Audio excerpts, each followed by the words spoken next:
Uganda tugenda maaso n'entandikwa sagala bakunyumirize eno gye tusumuludde tulengera kalango katujje wano katwale ku ntandikwa era nga sagala bagikunyumirizeyo ggobero gye tusumuludde kamu bubiri tuba tutandika biseera byakulabika ntutunulira ennaku enkulu naye nga nekigaana sinema kuba ndizigenda maaso eziri mu kuba ezijeza kabi mu bulango buno mwennyini mwe tujja entandikwa kati saagalika enino osubwa gwali gy'oli ntandikwa gye tuliko.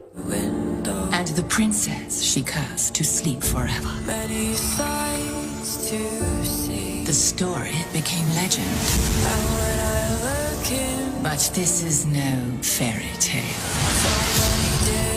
There are many who prey on the innocent. Buterevu tugenda maaso tugenda buterevu ku sinema twagala tulabe obulango ate tulina sinema yennyini kati tubulako katono tusobole okutuuka ku kyatuleesi era nga kye twolekedde essaawa ennyinyini saagala osubwe